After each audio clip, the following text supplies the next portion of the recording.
Hey, for New Jersey, it's the SNL Nerds, the show where two comics from New Jersey nerd out about Saturday Night Live. I'm your co-host, John Trumbull. And I'm your co-host, Darren Patterson. Hey, Darren. How's it going? Going good. January, it's usually a pretty uneventful month, I'd say. It's usually pretty, everybody's coming down off the crazy highs of Christmas and New Year's and, settling into the doldrums of winter. Yeah, letting that seasonal affective disorder just take hold of you. Yes, exactly. Just stare into space out the window as the dark, cloudy clouds soar by, and you just wonder where your life is going. I look at the sky. I'm just like, it's pitch black. What is it? Midnight? Is it 2 a.m.? And then I look at my clock and I'm like, oh no, it's 6 p.m. That's just what's happening now. Time has caught up to my soul. Yeah, but the days are getting longer. So they are. Yay! More darkness. Earlier on, hot damn. Well, no. I mean, the sun is setting a little later, is what I mean. So a little less darkness. Oh, right. I forget how darkness works. That's sometimes how it works. Okay. That's how it works. Okay. Fine enough. And SNL is still off. It's not back yet. It is coming back, as we learned. Yes, they did not cancel the show, which is good news for our podcast. Yeah, or else we'd be up Schitt's Creek, man. Oof. Well, we could just keep on watching movies starring SNL people. We would run out of those for a long, long time, honestly. Oh, yeah, that's right. We could do that. Yay, the podcast is saved. Yay! Hooray. Hot dog. And that's what we're doing this week. That's right, we are. We're doing the movie. This is your choice, I believe. You tried to pick this gem out. I suggested this one. This was we're doing the movie Yesterday from 2019. It was written by Richard Curtis, directed by Danny Boyle, and Kate McKinnon has a supporting role in it. Yesterday came out. When was it come out? Oh, June 28th, 2019. Had a budget between 26 to 41 mil, made 154 mil. Wow. That did pretty well for itself. Not too shabby. I remember this movie came out, and even though I'm a huge Beatles fan, for some reason I don't know. Just something about it. I was just like, nah, I don't think I need to see that. I was up for seeing it, but it was one of those movies I just never got around to. But it looked intriguing. I kind of had it on my list, and I never watched it on streaming or anything. So this was my first time around with it. I borrowed it from my local library. Ooh, I did the same. Yes, and just watched it today. Just watched it maybe a half hour ago. Okay, well, so here, let's get into this. What made you be sort of interested in this film? Is it? No, I'm making it sound like I'm about to trash this film. I liked it. I liked it just for. But was it because you're a huge Beatles fan, or were you? I assume at some point everybody's a fan of the Beatles. I like the Beatles. The Beatles are cool. It's kind of a radical stance, but I think they did some good tunes. Wow. Yeah. Hot take, Johnny. Yeah. Hot take Trumbull. Yeah. So, the premise of this movie, it's a guy who he gets into a car accident, he's riding his bike and he gets hit by a bus, and it's during this worldwide blackout. They never really explain what the deal is with the worldwide blackout, but everywhere in the world loses power for 16 seconds, I think they said it was. Yeah, it's very strange. It's like you said, the lead guy is this guy named Jack, who's played by Himesh Patel, who I didn't really recognize at the time. It seems like he's gone on to do a few other things. He was in Don't Look Up, the film by Anna McKay, and spoiler, I guess. I don't know how much of a spoiler it is, but he's in the new Enola Holmes movie, the Millie Bobby Brown film. Yes, he plays Dr. Watson, actually. Well, that's different. It's a radical imagining. That is. And So Jack is this struggling artist, He's a musician, plays on Hmm. street corners, Yeah. plays in coffee shops to many indifferent audiences, which as We can a identify with. oh yes, oh yes, Yeah. that was the most I could identify with him. Where it's just like you're pouring your heart and soul out into your art, and people could really care less. It's like Yeah. Because they're like, we just came here to drink. yeah, We it's like didn't even know this was going on. yeah, And if it were up to us, we wouldn't have it going on. put the game on. Yeah. It's a lot of that. It's a lot of that. Oh, book us for your bar shows, people. Yes. And yeah, so Jack is a struggling artist trying to get by, and his manager is his longtime friend, Ellie, played by Lily James, Hmm. who I wasn't too familiar with either. But then I saw that she had done a few things. She was in Mamma Mia. She was uh, what else was she in? She was one of those people who's like just kind of vaguely familiar to me. I think I've seen her in something before, but I couldn't tell you what offhand. Yeah, like oh, I'm looking it up now. She was in Baby Driver. She played Deborah. Okay. And she was oh wow, she was most recently had a bit of a career bump. She played Pamela Anderson Lee in the Pam and Tommy Hulu series. Oh, that was her. I haven't gotten around to watching that. That was another thing I wanted to watch. And when I watched the trailers for that, I was amazed at how much they were able to make her look like Pamela Anderson. Yeah, like they really put on. I think even she said there was like a lot of prosthetics involved Uh huh. and makeup. But yeah, at the end of it, it's pretty uncanny. Yeah. It's Yeah. eerie how Wow. much I she looks never like. would have. Because like looking at her in this movie, you wouldn't think, oh yeah, that's who should play Pamela Anderson. But wow. Okay. Yeah, Interesting. no, yeah, and actually somebody else I didn't even realize was in this film until I looked it up in IMDb. But one of their friends that always comes out to support them is this woman Carol, played by Sophia DiMartino, which if you watch Loki, you know that's Sylvie. Oh. So she's in this movie as well. So lots of people we are aware of in this movie. Yes. And So also Kate McKinnon. and Kate McKinnon. And Kate Yeah, McKinnon, which was the reason we're watching the movie to begin with. Because absolutely. I did Well, see her pop up in the trailers and I was like, oh, hey, cool. Kate McKinnon's in it. Yay. yeah, yeah. Well, I would say her and the Beatles too, because I love me some Beatles. I'm a big Yes. old Yeah. Beatles head. I think there was like I think I'm one of those guys who didn't discover the Beatles until kind of late. Like I knew about the Beatles and their music when I was a kid. Like I'd hear, Hmm. For No One on the radio or In My Life or Michelle. I was like, oh, that's a pretty song.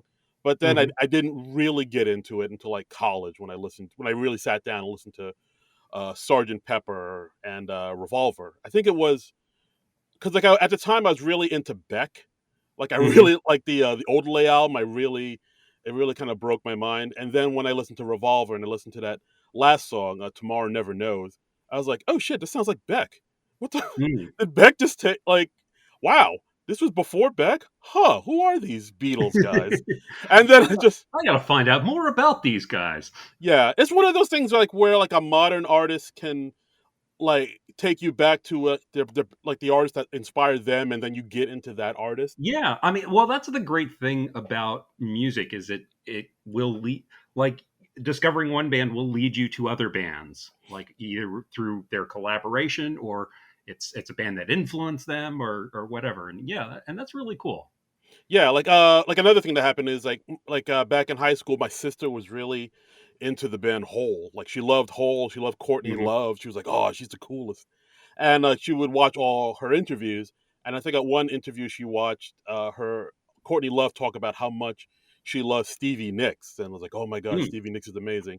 And then my sister was like, oh, who's this Stevie Nicks person? My hero keeps mentioning. I should go look her up. And now my sister's totally into Stevie Nicks and Fleetwood Mac. So it's cool. nice little pay it forward. It's Hmm. the magic of music, people. Yep. Yep. Yep. Yep. Uh, So in this movie, after Jack has his accident, and it's a pretty serious accident, he ends up in the hospital, loses a couple of his front teeth. yikes. And then he wakes up, and shortly after, he discovers, after he's recovered, he discovers that he is the only person who remembers the Beatles and their songs.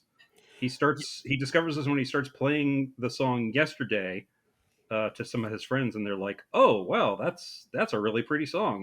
When did you write that?" And he's like, "What? Are you joking? Yeah, That's the Beatles. They did that." And they're like, "Oh, who are the Beatles?" yeah, And then and he thinks like, "Oh, you're making fun of me. You're having a laugh," yeah, and 'cause, it's one of those things that everybody, of course, knows the Beatles, and yeah, yeah, it turns out he goes home that night. He Googles Beatles, nothing comes up. He except goes, the animal. yeah, like he goes through his record collection. He can't find any of his Beatle records. There was this one joke that they put in that I did like, where Hmm. he was looking up other bands like Rolling Yeah, Stones, they exist, yeah, and then he looked up the band Oasis, and they don't exist. And he's like, all right, right. yeah, he's like, yeah, that makes sense, I guess. Yeah, that tracks. That tracks. Um, Hilarious. there was something I saw on the IMDb trivia.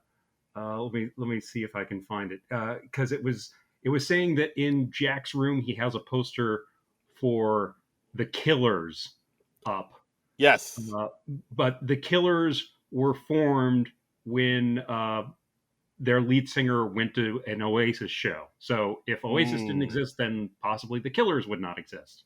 Ooh, butterfly effect. Butterfly effect, yeah.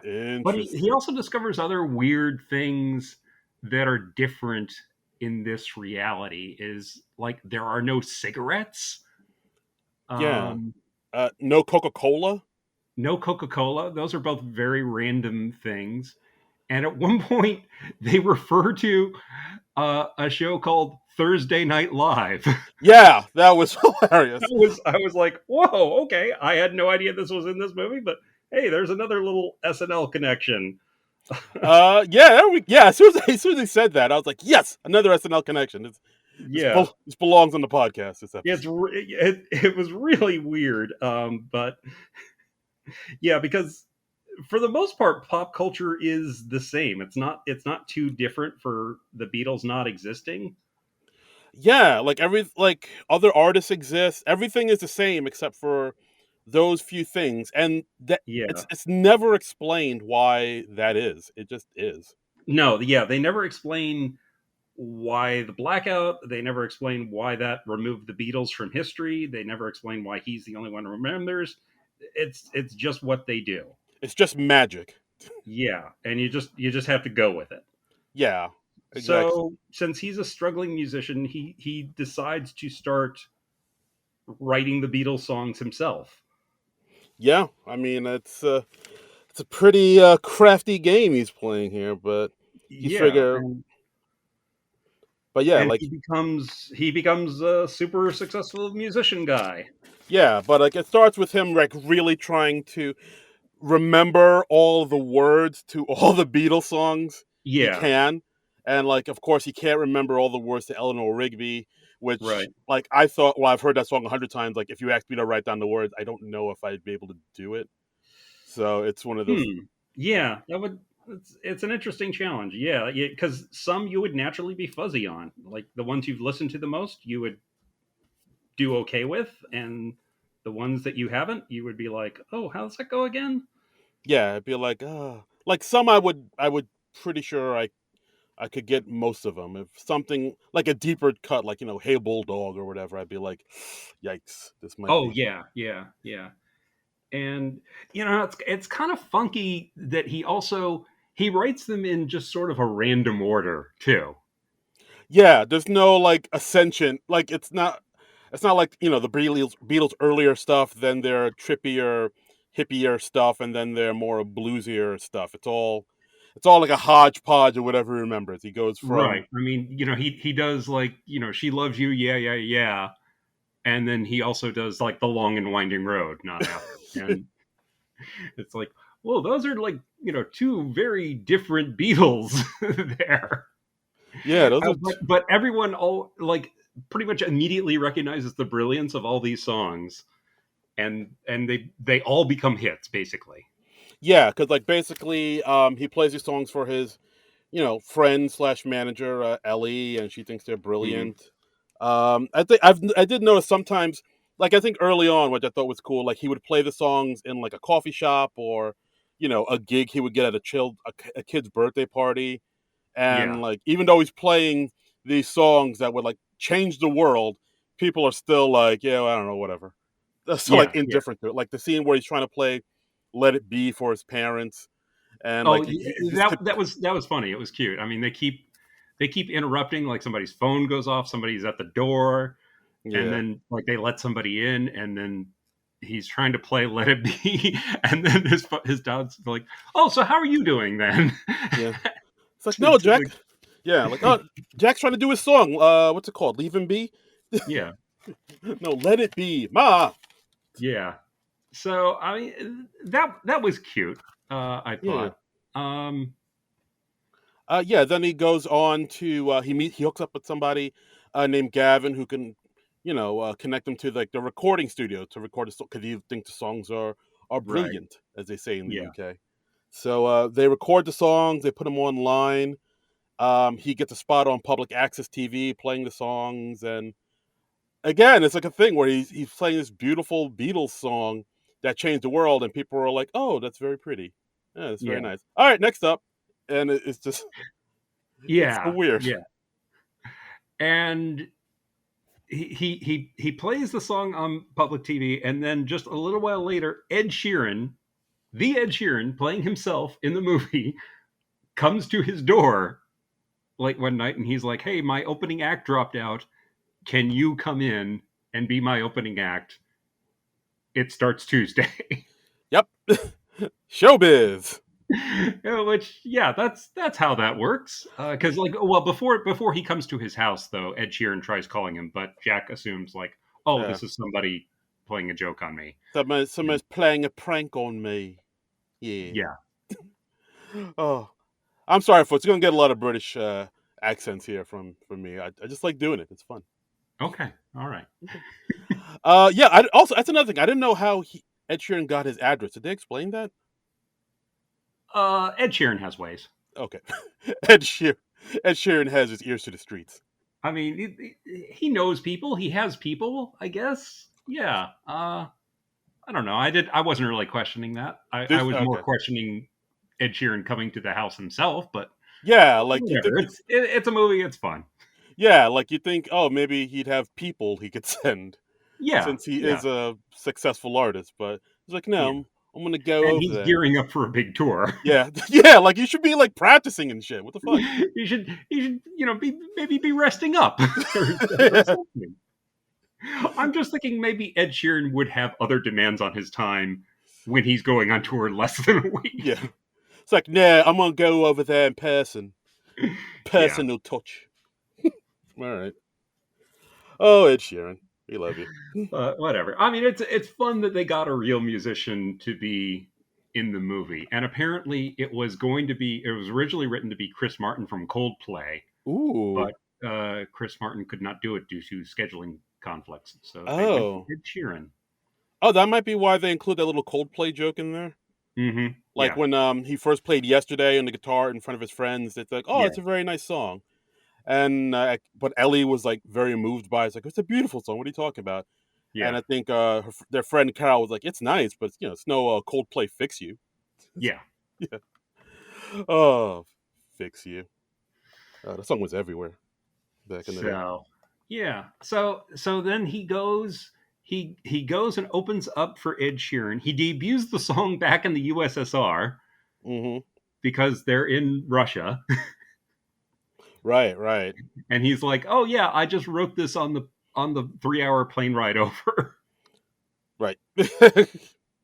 Yeah, because so he's really, you know, uh, making himself look like this, just savant. This, Yeah, this, this musical prodigy. yeah. Even at one point, Ed Sheeran says, "Oh, you're like Mozart. I'm like Salieri."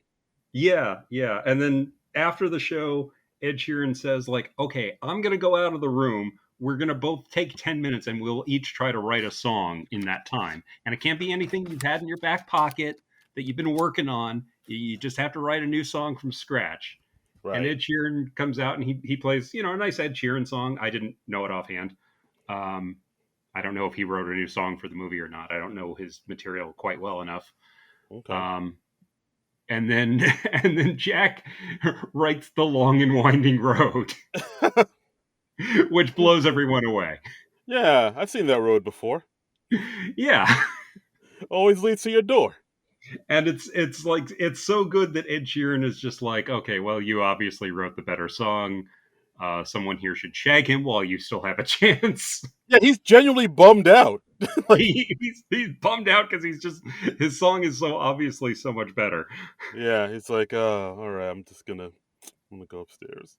I was like, oh my god, is Ed Sheeran gonna like, I don't want to say kill himself, but I don't. Is he gonna do something drastic? Is he going to do some self harm? Yeah, that's what I'm saying. Somebody should go with him. Yeah, he's not okay. I don't think Ed Sheeran should be alone right now. He needs a hug, man. A hug. He's having a rough night. Right. And actually, that was another thing. We can go back to the content where he's playing back in the USSR. We Yeah, see like the audience loves it. Everybody is going crazy. But there's one like guy in the audience like really kind of staring at him, like he's staring amazed. him down. Yeah, yeah. Yeah. And it's like, and then even after the concert's over, he's still standing there like in a daze, staring at the stage. And part of me was like, oh, like I had a brief thought. Like I hate I had this thought, but I was like, oh well, if Mhm. he's supposed to be like the Beatles, Right. like Are we getting like a Mark David Chapman situation going on? yes, yes. Yeah, For a minute, I was like, where is this going? But it turns out yeah, not to have been that. yeah. Because the person seems kind of sinister, and yeah, and you don't know what the deal is. Exactly. I was like, And this guy keeps popping up throughout the movie, and there's also a woman who keeps popping up throughout the movie who a it's woman? becoming a thing. I know, yeah. Well, women can be stalkers too, Darren. What? It's 2023. Women can be anything they want to be, including stalking famous rock stars. Hmm. Thanks a lot, Obama. That makes no sense. No, no, but it was cute. Thank you. Uh, so yeah, so he's having like all the success come to him, and then and Kate McKinnon comes in. She introduces herself. She's like, "I'm Ed Sheeran's manager, and I'm going to make you a record deal, and you are going to record these songs, and we will release those songs, and we will take most of the money." This is pretty much how she phrases it. Yeah, she plays the manager Deborah Hammer. I don't know if that's based off of anybody or not, but Kate McKinnon does a good job. She doesn't Hmm. kind of go over the top or anything like that, or Yeah, she doesn't get too hammy or anything, but I yeah, mean, yeah. it's a broader role in the movie. I mean, she is sort of well, I mean, the movie's sort of a comedy, but she's sort of the most comic relief character, I guess. Oh, I would say her and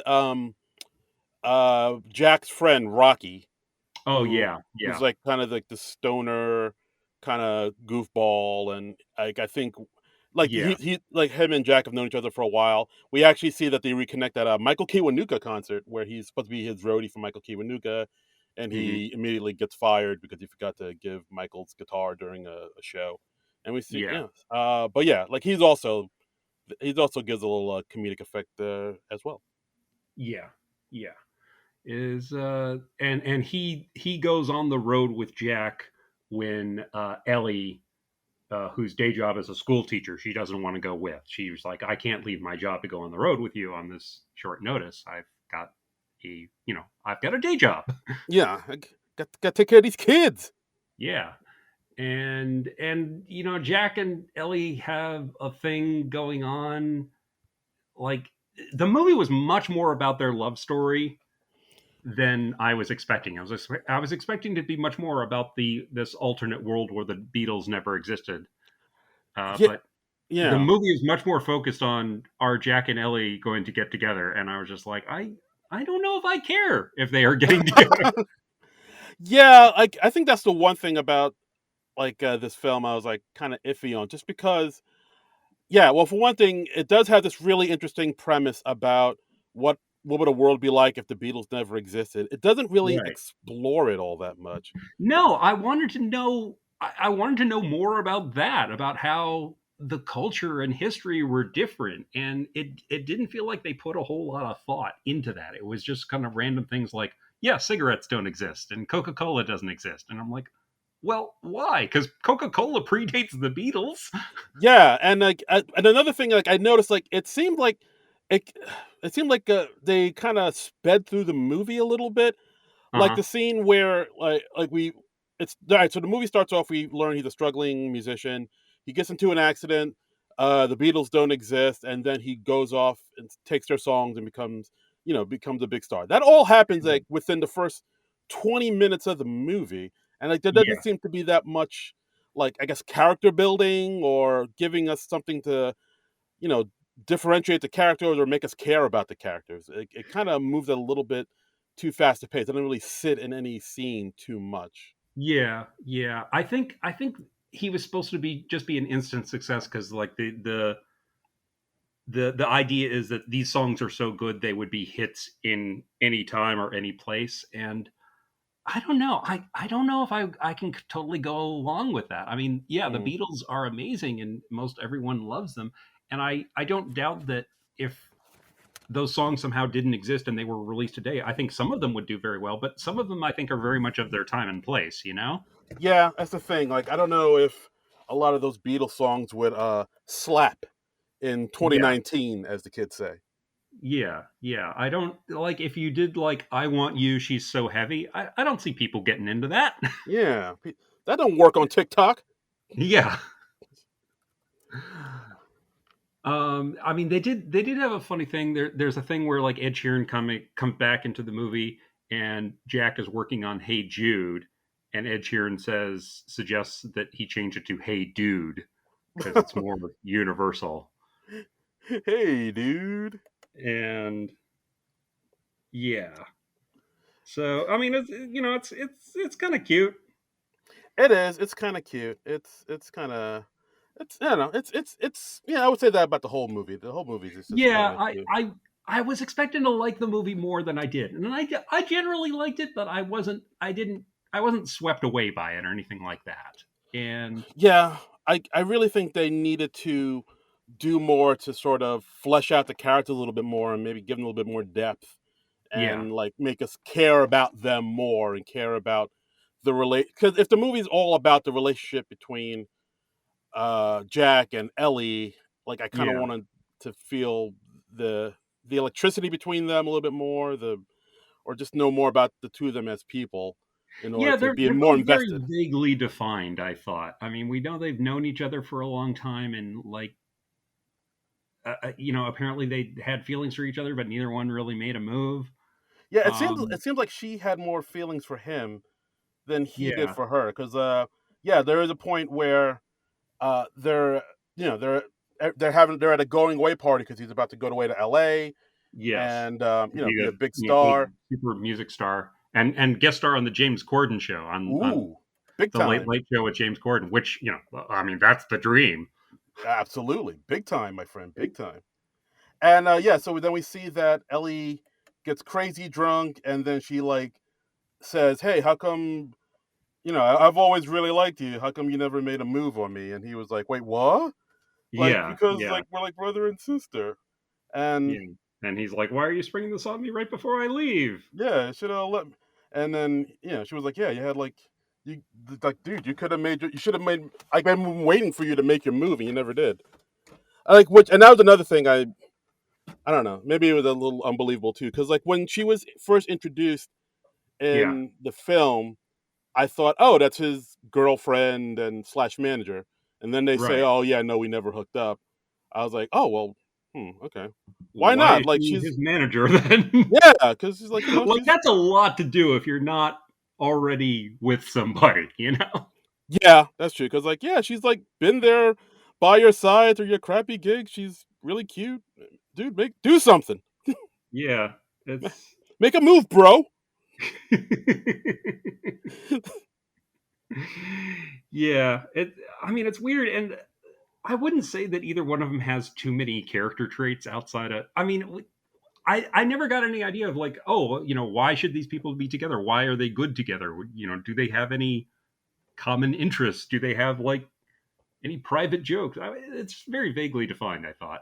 Yeah, I mean, I think they sort of get into it like through the fact that they both really love music, and she believes Mhm. in him and his music. Apparently, like she believed in him all through ever since they were kids, and he sang "Wonderwall" by Oasis at a Right. at a talent show. Which that's another thing. I thought they would come back to that, and he would be playing Wonderwall like somewhere throughout this movie, and he never does. No, no, they didn't. Yeah, they didn't Yeah, really do that. because like they referenced it twice, so I was like, oh, so he's gonna play Wonderwall at some point to like win her back, and like, no, never did that. Hmm. It's funny. Like this movie, it was written by Richard Curtis, but apparently it started out with another screenwriter. Um, where was their name? An American writer, Jack Barth. He wrote a 2012 screenplay called Cover Version, and it was the same basic concept, but he where Jack finds himself in a world without Beatles songs, but apparently in that version he was not able to sell. He was not able to become a success, and then Richard Curtis kind of like took that premise and wrote his own version. Mm. And he claims he did not read the original script. Interesting. Yeah. Okay. But and it says on Wikipedia, according to Barth, the final film includes many elements of his screenplay, including, maybe I shouldn't say that as a bit of a spoiler. Okay. um, including a thing towards the end, a significant person that shows up towards the end. Mm-hmm. Wink. Yeah. But I don't know. It might be more interesting if he has the Beatles songs and he's not successful with them. I think well, I mean, they kind of like played around with that idea a little bit in the beginning, where Yeah, like he's playing these, long and winding road or whatever in front of people, and no one cares. right, And then he's like, "Oh wow, so it's not the music, it's me. People don't want to hear this shit from me." right, Which kind of, and opens up a and whole he has new. a thing where he has a scene where he's meeting with an American record company, and we see Lamorne Morris from New Girl. Yes. I didn't know he was in the movie, and he has a kind of a funny thing where he's like, "Okay, well, we thought about some of your suggested album titles, and they're not that great. Like the White Album, that didn't test well racially. Um, Yeah. Abbey Road, we don't care for. Sergeant Pepper's Lonely Hearts Club Band is just way too long. Right. Um, White Album has diversity issues. yeah, that was how they phrased it. Diversity issues. Nice. um, that was cute. I wish there was like maybe a little more of that sort of thing. Yeah, Um, yeah, absolutely. Like I could have. I mean, yeah, because you've introduced this really crazy premise, right. and it's now kind of like a background to this sort of meat and potatoes rom com. Yeah, and it's like, oh, I could see that sort of story in most any other movie. I could see that story in other movies from Richard Curtis. Yeah. I actually just recently watched another movie that was written and directed by Richard Curtis called About Time, Ooh. with I'm forgetting the name of the lead actor, but Rachel McAdams was the lead actress in that, and it also had like an interesting sort of science fictional premise where this guy discovers that he and all the males in his family can travel through time Oh, sweet. at will, and he discovers this around the time he discovers this, he meets Rachel McAdams and he falls head over heels for her because Rachel McAdams, and They know. but then he inadvertently disrupts their first meeting, and then she's with another guy, so he like then uses his time travel ability to go back in time a week and kind of give them another first meeting, and Oh. there's all sorts of complications that ensue from that, and I really liked it. It's a really good movie. It's on Amazon Prime right now. Oh, okay. um, Rachel McAdams and Domhnall Gleeson. Domhnall Gleeson, that was it. Yes, What? yes, and they That were, they were both very good. It's a very good movie. okay. So I like that one a lot more. So I was really looking forward to seeing this one because I was like, oh, cool, Richard Curtis wrote this one too. All right, I bet it's in the same vein, and not so much. Meh. Not so much. Yeah, I mean that one I was swept up in the romance more. Right, because I think they probably took more time with the two protagonists and sort of made you Yes, care about their love and their romance. yes, yes. Whereas, Yeah. I mean, I don't know if it's just a question of chemistry of the actors. I think it's also a question of the writing. But yeah. Right. No, I hear you. Yeah, I kind of wish they. I don't know. Like, I mean, they sort of. I don't know. What this movie? It kind of. Let me see. I'm trying to try to say this. I'm You're just. perplexed by this movie, it seems I'm, like. I'm, I think we both thought it was okay. yeah, I thought it was okay and charming, but I was like, Yeah. again, you have this awesome premise, and you could have really Yeah. explored it, but you kind of didn't. And like, I I mean, they I wish show. there were more complications along the way, you Yeah, know? I mean, I guess the complications sort of come in the form of Jack sort of being burdened with the guilt of knowing he's a fraud and he's just, Yeah. using other people's songs because, like you said, with the Lamar Moore uh, meeting, like his Mhm. PR people, they want to what you call it? They want to put him out there as like the one man only. All these songs are written by Yeah. just one man. All Right. this art, all this music, all this beauty is created just by this And one man alone. he's writing them all himself. He's playing all the instruments himself. He's he's doing it all. Yeah. Right. And it's causing him all this pressure because he knows he's a phony. I think Yeah. he's having nightmares where he's on James Corden and like Ringo and Paul come out to confront him. Right. Which I thought was a nice little thing. Like they don't show Ringo and Paul coming out, but you just see their feet. You see one person in shoes. You see one person barefoot, which is a Right. nod to the Abbey Road album cover. It's like, oh, that's Right. cute. Where Paul was barefoot. Yes, Paul is gone. Miss him, miss him. And Yeah. it's so like it more kind of leans in on that part where it's just like like him knowing he's living this lie. It's like slowly starting to tear him apart. Yeah. Yeah. He's conflicted about it. I mean, because I don't know. He doesn't really maliciously start ripping off the songs, but I mean, at first he's just kind of playing them just because they're good songs. I mean, he plays "Yesterday" for his friends after he gets out of the hospital after his accident, Right. and everyone's like, "Well, what is that?" And then at first he sincerely thinks they're playing a joke on him, Yeah. and then he discovers, "Oh no, it's not." And then he just kind of goes with it and starts playing the Beatles songs himself. Right, and then I think then Kate McKinnon offers him a like a drink from the poison chalice of money and fame, as she Oh puts it. yeah, yeah. Yeah, there's a scene where she's like, "Oh yes, you have to actually say you want a drink from the poison chalice." Yes, which is pretty apt description of it. Yeah, I mean, it's very on the nose, but they play it well. That's right. That's why I stay away from money and fame, people. I don't want to be poisoned by it. We're keeping it real, son. That's right. Yeah, I'm doing this Yeah. podcast out of my closet because I keep it real. Oh boy. Yeah.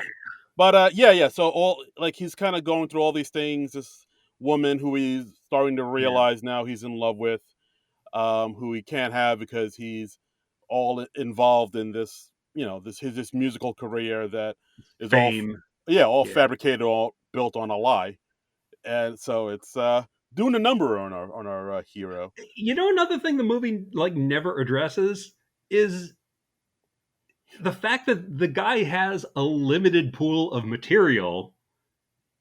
Because the Beatles were together for like 10 years, Right, and they did what, like 9 albums, or like less than a dozen, I think, altogether. something like that. Yeah, Yeah, and he's burning through that material awfully damn he quickly. really I mean, is. I think the movie just spans like a few months. The timeline's very vague, but Right, yeah, but but he's burning through that shit fast. he's gonna have to do some magical mystery tours shit if he at He's, this rate, I mean, he's gonna have to go into like the solo albums like some soon. B-sides. Yeah, Yeah, like, oh, how does I got my mind set on you go again? yeah, exactly. Let's do something like that. He's Um, gonna be singing some Wings. exactly, exactly. Yeah, we're so sorry, Uncle Albert. Oh, Well, this isn't quite as good as the other stuff, now is it? how about this? Live and let die. Dee dee dee dee dee dee dee dee. Okay. Yeah, like okay, who did the theme song to that Bond movie in this world? We Mm, don't know, maybe, but I've I'd love for them to get into that. Yeah, maybe Ed Sheeran. I don't know. He's Yeah. available. He's available. I don't Uh think he was alive yet when that movie came out, but oh yeah. I sure, guess whatever. whatever. Whatever. A lot of things don't make sense in this movie. I know. Cigarettes don't Yeah, exist. Whatever. Uh yeah. So then he, I think the label is pressuring him to, you know, uh, have this like big reveal, this big concert for his new upcoming album, and he right. They decides, release his songs on the internet first with no videos or anything, and everybody's just going nuts for the songs.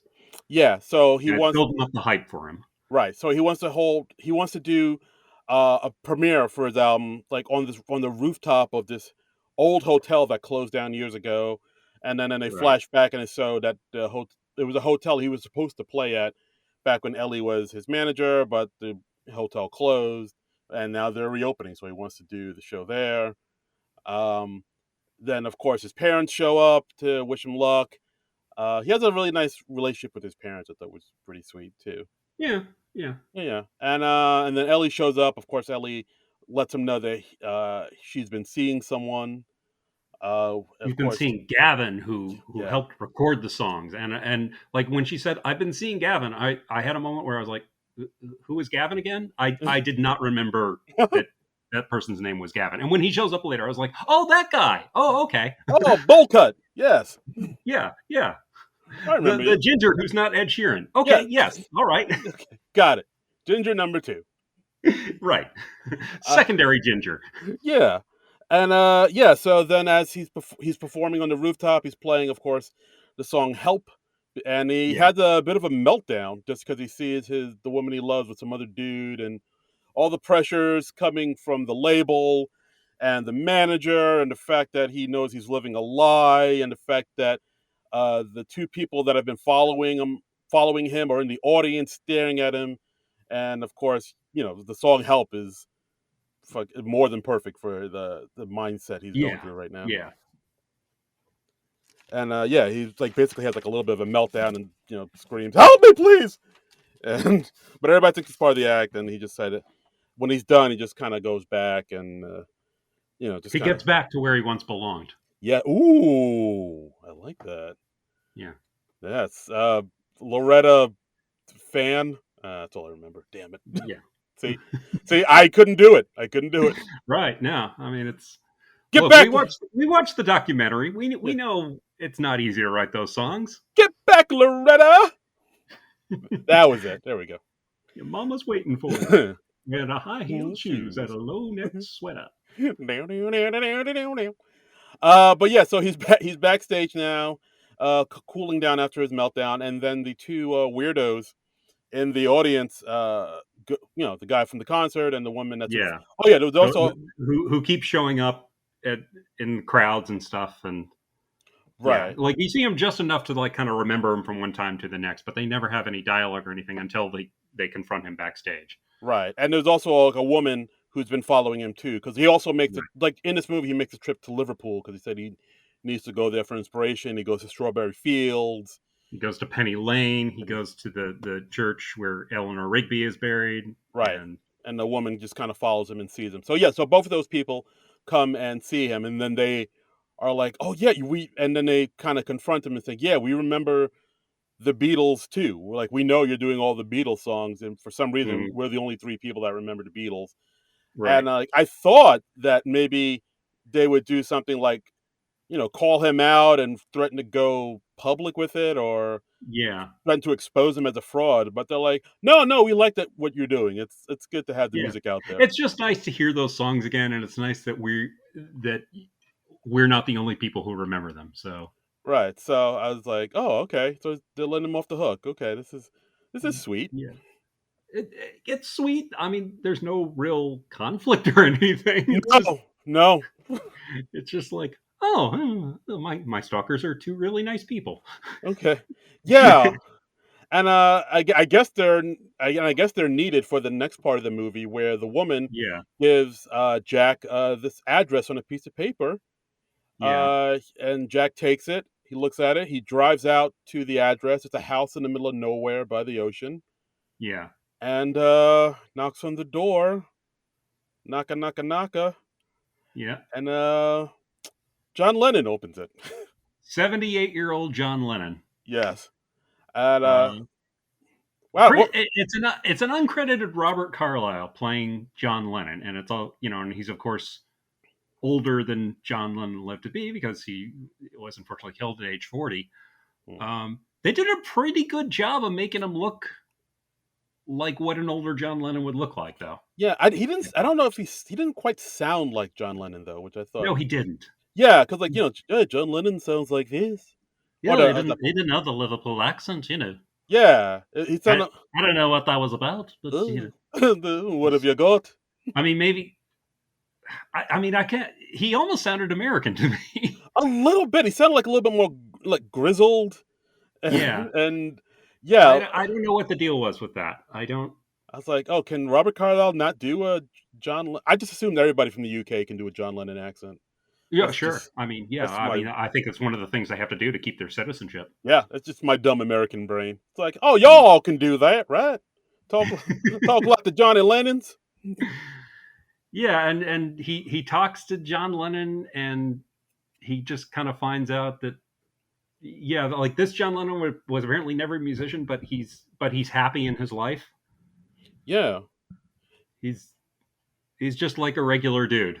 yeah. It just like paints and stuff and Yeah, does like old man stuff. yeah, And and yeah, apparently he's happily married. They never say to whom. Uh, yeah. what I mean, would John Lennon have even met Yoko Ono if he didn't become famous? Uh I don't think so, right? Because I mean, Probably not. I guess. So maybe yeah, that's why they were vague with it, or yeah. Like I don't. don't know. This movie's vague about a lot of Yeah, things. yeah. Very, very vague. It's yeah. It's very vague. Yeah, Yeah, and of course, John Lennon gives him some nice advice. Tell the truth. Tell the girl you love that you love her, and yeah, that's the secret to a happy life, my friend. yeah, And and yeah, yeah, and at one point Jack says like, "Oh, can I hug you? It's so amazing that you made it to 78." And it is kind of touching. It is it, nice, and yeah, it is. It is. It's very it touching. is kind of a sweet moment. It is because it's John Lennon, man. My God, he's Yeah, meant yeah, so much to so many. That's R.I.P. yeah, Yeah. So at this point, Jack is kind of come to this realization he wants to give up living the lie. He talks to his buddy Ed Sheeran, and sure. Ed Sheeran has this I mean, huge as you do when you're faced with any major life decision, yeah you talk to Ed Sheeran. WWESD. Yes. That's what it's on my bracelet. Hmm. And yeah, so Ed Sheeran agrees to yeah, you can do some time on my concert, say whatever you got to say and whatnot, perform whatever you got to perform. He puts his friend Rocky in and tells Rocky to invite Ellie to the concert and then to bring her backstage after when he's on stage for a little certain something. Yeah. Yeah, and then And then he like puts her face on the jumbotron. yeah, because everybody likes that without warning. Yeah, and somehow she doesn't see a camera pointing at her at all. Um, It's I like don't yeah, I don't know how he sets this up without her noticing at all, but it's just okay, movie's gonna movie. yeah. Yeah, and at this point he admits to everybody in well he admits two things. He says he loves Ellie. He admits that he loves Right. her, and even though Ellie's boyfriend is right there in the audience, Yeah, that's kind of a dick move. Um, kinda, kinda. yeah, yeah, maybe don't make the big public declaration when they're dating someone else, because that Yeah, really puts everyone on the spot. yeah. Even at the we'll jump ahead. Even at the end, where like Mhm. when Gavin confronts him, he's like, "Yeah, I always knew I was second best. It's okay, man." Like he Yeah, seems very like okay. everyone just takes things so well in this movie. Everybody takes everything in No one gets stride. pissed off for any reason at any time. Yeah, everybody's so mellow. That's, and there aren't even any cigarettes. None, Does none. that mean is there no pot in this world? How is everybody so mellow with no pot? Absolutely. I mean, there's just so many moments in this movie where it's like you'd think there would be some sort of conflict, but everyone's just sort of like, okay, well, whatever. Yeah, that was more unrealistic to me than like anything else. Like the way that Yeah, everybody's just like, "Oh yeah, no, it's cool." And cause again, another thing that happened, he when he's on stage, he admits to everybody that all the songs that he's written and performed were not his. He comes they were clean. not written by him. Yeah, Yeah, he comes and clean. Said they were written by John Lennon, Paul McCartney, Ringo Starr, and George Harrison, otherwise known as the Beatles. right. I did not do any of these songs, and I would like to give away all my songs for free. I don't want to take any money Yeah, for my songs. and so he has Rocky like instantly upload all his songs to the internet to free to for free to give them back to the world. Yeah, Um, and so the guy's like uploading like dozens of songs, and he does it in seconds. And first off, amazing internet connection. yeah, that's what I'm saying. How do you like? I mean, yeah, I don't get that. But again, movie. Yeah, it just happened so quickly, and even after he admits he's a fraud, like the audience seems kind of cool with it. They're like, "No, it's okay. We still love you, man. Yeah, We know you're a good person." And I was like, why everybody's okay with him just creating like this George Santos type fraud in front of everybody? I guess there wasn't a Millie Vanilli in this world. There wasn't, I guess Ashley Simpson didn't go on Thursday Night Live and have her little lip syncing incident. I mean, people don't take that shit well. Yeah, it's I don't know. I was like, wow, everybody's really pretty chill in this Yeah, universe. yeah. Everyone's super mellow. Yeah, everybody's like, hey, it's cool, baby. It's cool. Oh, you said you were like this artist, and but there were actually other people's songs. That's all right. It happens, man. You do what you do, Yeah, baby. that's, I mean, who among us? Yeah.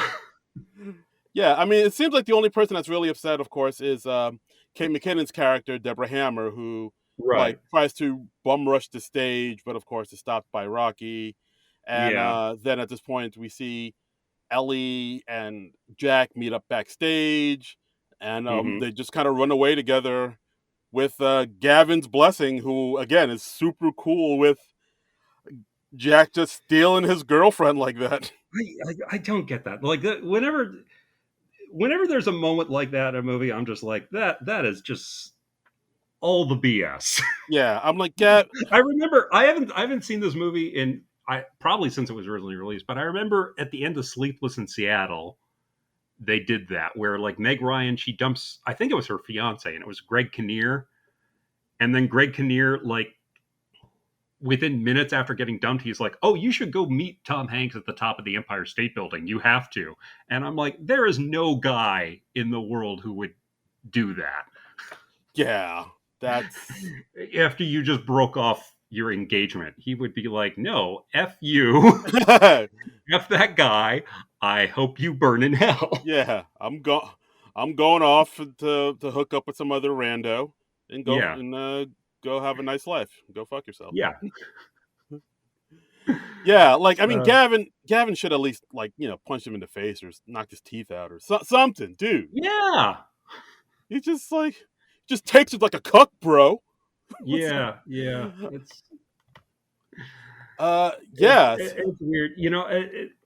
I think part of the reason there wasn't any like conflict about this was okay. You know how I said this was originally a screenplay by Jack Barth called Cover Version. He said it says here on the Wikipedia page for the film, Barth complained that Richard Curtis had taken sole credit for the screenplay and damaged him financially. He felt that Curtis had changed the story to make Jack a successful songwriter as a reflection of Curtis's own career. He met Rowan Atkinson at Oxford. He came out of Oxford and immediately rode Rowan Atkinson to huge success in his early 20s. He's never been knocked out, as far as I know. Why wouldn't Jack become the most successful songwriter in the world? hmm. So, yeah, maybe it's kind of like Richard Curtis either consciously or unconsciously writing about himself because it's like Yeah, that's how it works. You just start, you don't struggle much, and then you become super successful for decades on end. That's how it goes. That's how it goes. That's how fame works, kids. Yeah. Yeah, and yeah, so I mean, at the end of this movie, it's Ellie and Jack running off and Yeah. making love and getting married and having kids, and they live happily ever after. And apparently, Jack doesn't. Uh, He like goes back to teaching because yeah, they say a few times he's like he used to teach, and we see him playing obla oblada to like some grade school kids. yeah, and apparently he's like not a rock star anymore, and apparently he hasn't faced any legal ramifications for the huge amount of fraud he committed by portraying to be another artist, and no Yeah. backlash. Everything's cool, man. Yeah.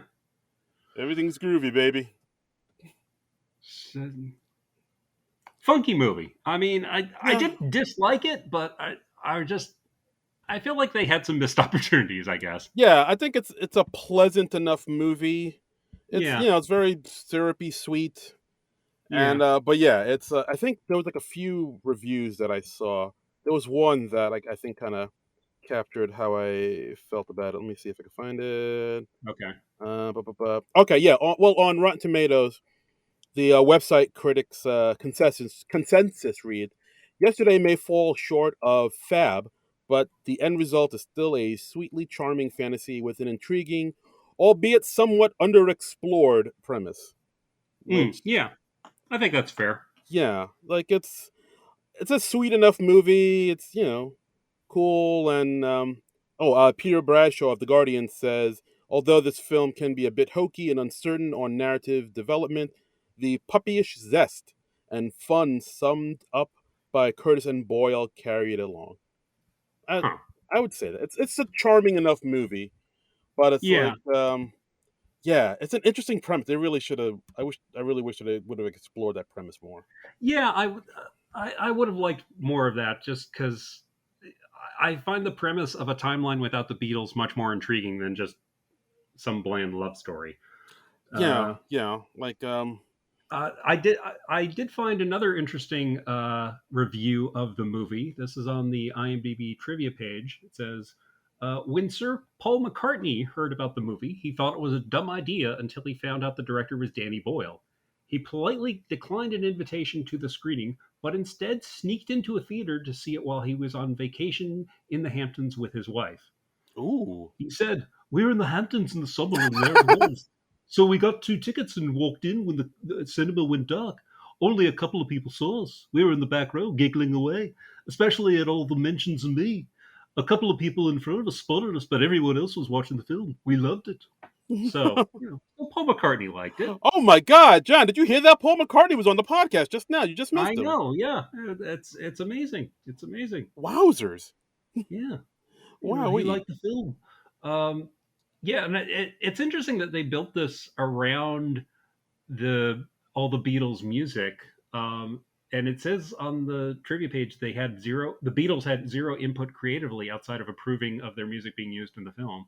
And apparently it wasn't even that tough because they weren't using the Beatles performances of them. It was just other people performing the songs. So Oh, I didn't even know that. Yeah, I was yeah. wondering, like legally, how troubling or how much of an issue it was to get the right to all those Beatles songs. I mean, that must have cost. Well, it says legally they only needed Sony ATV's permission to use the Beatles songs. Sony being the holder of the publishing rights. On principle, they also sought the blessings of Paul McCartney, Ringo Starr, Yoko Ono, and Olivia Harrison for the film. Okay. So I mean, so it's nice that they did that. Yeah, absolutely. And That speaks well of them. also the Himesh Patel who played Jack did all his own singing and playing in the movie as well. Yeah, Yeah, he can carry yeah, a and tune. he did a nice job. I mean, uh, they don't stray too far from the Beatles versions. I mean, like his version of "Help" is kind of different. That's probably the most different of any of the ones we hear in the movie. But Yeah, it's like a more fast paced, like punk rock type of version of yeah, it a little bit. yeah, But and yeah, yeah, yeah. I don't know. Another interesting bit of trivia about this movie is it's the subject of a lawsuit right Oh, now. Yeah. Do tell. Okay, so I asked you about if you knew about this before we started recording, and you hadn't heard about this. So Nope. I'm going to lay some knowledge on you, Darren. School me, Daddy-O. There are a couple of people who are suing over the fact that Ana de Armas was not in this movie. She had a part in the movie, Okay. and she was cut out of the final film, but she was in the trailer, and so they are like suing the studio because they're like, this is false advertising.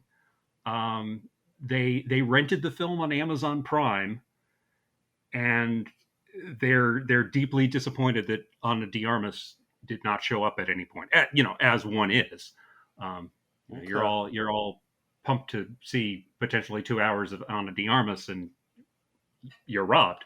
So, oh, oh, John. um, Yeah, but that's yeah, wow. so yeah, her character and the whole subplot involving her were just left on the cutting room floor, and they're actually suing over this. And this is not. I don't think this is resolved yet, but Oh, wow. it's kind of interesting because it could have ramifications for how truthful movie trailers could be. Like, Uh, can you not put in something that didn't end up in the final cut of the movie? I mean, it seems kind of frivolous, but I do get it. Yeah, Like, I mean, Marvel movies and DC movies kind of do that all the time, where yeah, they put true. in something that like. I mean, I didn't see Morbius, but I know there's like supposed to be that scene where, like, Spider-Man is on a like Morbius is walking by a poster of Spider-Man, and that scene is totally not in the movie at all, from what I've heard, but it Uh-huh. is in the trailer. I mean, it has happened before. It is annoying when they do Yeah, that. I mean, false advertising, maybe, I guess you could say, but I don't know. I don't know. It's definitely kind of troubling, I guess, or it's a yeah, you know. yeah. I mean, especially if, So like, if you go into a movie expect to see Ana de Armas and you don't get Ana de Armas, I know. I mean, it's the principle of the thing. that's It's right, damn straight. you implicitly promise them Ana de Armas. You want to see Ana de Armas, at least if only for a few minutes. Yes, exactly. I came here to see that beautiful, beautiful woman, and Yeah, all I get is Beatles songs. yeah. I love Beatles songs, but one Ana de Armas. Okay, this is weird. Okay, yes, it's two guys who filed this lawsuit because, of course, it Of is. course it is. Women don't But do shit like this. Women are one like of them is based in Maryland and one is based in California. So how did these two guys find each other? the Ana de Armas chat rooms. I'm Do assuming. they have some support group? I It would not surprise me. I wanna hear this story. Let's make a movie about how these two guys found each other and decided to go into this lawsuit. I'm gonna say, I'm gonna. They had to have met through Reddit on some Reddit page. Yeah, that tracks. Yeah, some Ana de Armas support group. Yeah.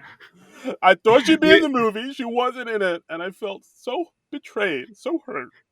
I just didn't know what to do. I mean, I couldn't eat. I couldn't sleep. I can only rent Knives Out so many times. The Marilyn Monroe Blonde movie wasn't out yet, so what could I do? I'm a wreck. I'm a total wreck. My wife my kids left me. My wife left. I got nothing. That's so weird. Yeah, and I her deleted scene. It is on the Blu-ray that I got, and I watched that. She's like another guest on the James Corden show, and James Corden is like, "Oh, since you're such an amazing songwriter, Jack, why don't you write a song on the spot about Ana de Armas's character Roxanne?" And I'm watching this at first, and I'm thinking like, "Oh, are they going to have a joke where he like just writes the Police song Roxanne?" Yeah. But no, he writes the song Something, the George Harrison song Something. Oh, okay. And of course, she's incredibly moved by that, and she like kisses him on the cheek. And Oh, apparently, I think there was some sort of romantic subplot between the characters after that, but I oh, guess they didn't like him being cheating or flirting with another woman because that might lead to actual conflict in your movie. And God knows we can't have that. Yeah, that'll give your movie stakes. Who wants that? I know. Get rid of that steaks. Yeah. This is a vegan movie. I mean, because honestly, if you did a movie and the main protagonist like cheated on his girlfriend or pseudo girlfriend with Ana de Armas, I'd be like, yeah, I get it. Yeah, I mean it's Ana de Armas. I mean, holy moly. Yeah, I mean, who among us? I mean, oh boy, I'm sweating just thinking about it. Yeah, I think a good 95% of people, dudes in that situation, would make that decision. Yes, indeed. Yeah. Oh boy, and yeah, I guess that's the episode, guys. I guess that's it. Yeah. So, yesterday, it's a movie. It's fine. It's fine. Yeah. It's alright. It's all right. Not as interesting as it could have been, but yeah. Say I love what you gonna do? What you gonna do when they come for you? Yeah, I might have been more disappointed if I'd actually gone to the theater and seen this, but I borrowed it from the library, so I don't feel like too cheated. I'm not gonna sue anybody or anything. Right. No harm, no foul. Yeah, you're not gonna get on the yesterday movie chat rooms and try to find. I'm not gonna go to the Ana de Armas support group, because I got to see the deleted scene, so I'm fine. I got my money's worth. Yes, exactly. But yeah, that's the episode, guys. Thanks for listening as always. Thanks for supporting our little podcast. As always, you can follow us on Twitter at SNL Nerds Show, and you can follow me on Twitter and Instagram at Darren Credible. That's DARIN Credible. And you can follow me on Twitter and the Instagram at Trumblecomic, TRUMBULL, the word comic. Mm-hmm. That's how you find me. That's how you do it. Yeah, and please, go check out the other podcasts on the Non-Productive Network. We got some other cool stuff, and if you want to help keep this show going, you can donate to our Patreon. Just go to Non-Productive.com, and you can find us there and tell them you're contributing money for the SNL nerds to keep the SNL nerds going. Yep, non-productive.com for all your non-productive needs. Yes, and all your SNL nerds needs. So, and next week, SNL's back. We got Aubrey Plaza. We got Sam Smith. Yeah, this is interesting. Like I feel good about this one. I think this is going to be a hot time. I mean, like you. Well, all right. Let me temper that. I have high hopes for Aubrey Plaza as a host. I think she's, at the very least, she is going to be an interesting host. I agree. I think she's going to be an interesting host. I just hope that the material is there for her, because normally the first episode back from a break is usually the wobblier of it. The one where it's like, oh, they're not quite there just yet. Yeah, true. So that's my only concern. If the material is there for her, she'll knock it out the park. If not, I think it'll still be okay. Yeah. And Sam Smith, I don't know. I don't know his stuff too well. I don't particularly like the stuff of his I've heard. So stay tuned for a rousing support for Sam Smith. It's gonna be fantastic. Yeah, well, we'll see what he does. I'm gonna try and have an open mind about it. That's right. You got to impress us, Sam. Bring it. Bring the heat. Bring it. Just don't play that awful Bond theme. Oh God, I gotta listen to this Bond song because I'm not sure. It's not very good. Okay, it's called "The Writings on the Wall." It was the theme from Skyfall. Okay, because Billie Eilish did the last one. Yes, and Paul McCartney still did "Live and Let Die" because we still live in a universe of the Beatles, of course, and of course, Spies Like Us.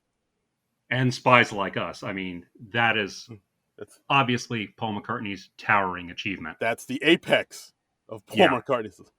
Yeah, imagine living in a world without Spies Like Us. That is too horrible of a reality to contemplate. Hey, what do you say? Someone took your plans away. I don't even remember the rest of it. Oh, what's all the fuss? Ain't nobody but spies like us. Spies like us. All right. Music. So we'll see you next week for Aubrey Plaza and Sam Smith. But until then, nerds out!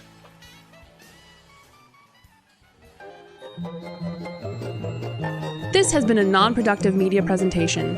Executive producer Frank Hablawi.